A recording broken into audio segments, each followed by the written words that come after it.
1988 में पंजाब, भारत में एक लड़के का जन्म हुआ जिसका नाम सुंदर सिंह था। वह एक धार्मिक सिख परिवार में पला बढ़ा था। उसकी माँ उसे परमेश्वर और प्रार्थना के महत्व के बारे में सिखाती रहती थी। लेकिन जब उसकी माँ का निधन हो गया तो सुंदर, जो केवल 14 साल का था, पूरी तरह से टूट गया और जीवन के अर्थ को लेकर सवाल करने लगा। वह दुख और निराशा में डूब गया। एक रात अपने अंदर की सुनसानगी से अभिभूत होकर सुंदर ने जीवन समाप्त करने का निर्णय लिया। उसने आखिरी बार यह प्रार्थना की, अगर सचमुच कोई परमेश्वर है तो अपने आप को मुझसे दिखा दो। जैसे ही सुबह हुई, सुंदर ने यीशु मसीह को एक रोशनी से घिरा हुआ देखा जो उसे अपना अनुसरण करने के लिए बुला रहे थे। उस पल में सुंदर की निराशा विश्वास में बदल गई और उसका जीवन हमेशा के लिए बदल गया। जब सुंदर ने ईसाई धर्म को अपनाया तो उसे बहुत बड़ी कीमत चुकानी पड़ी। उसके परिवार और समुदाय ने उसे ठुकरा दिया और वह दुनिया में अकेला रह गया।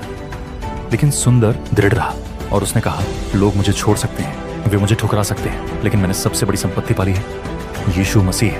सुंदर ने साधु बनने का निर्णय लिया, एक घूमते हुए पवित्र व्यक्ति के रूप में, और अपने जीवन को मसीह के प्रेम को फैलाने के लिए समर्पित कर दिया। उसने केसरिया चादर पहनी, नंगे पांव चला और केवल एक बाइबल अपने साथ रखी।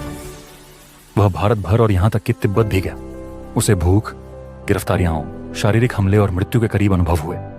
फिर भी हर परीक्षा में सुंदर का विश्वास अडिग रहा। सुंदर की कहानी यह याद दिलाती है कि यीशु का अनुसरण हमेशा आसान नहीं होता।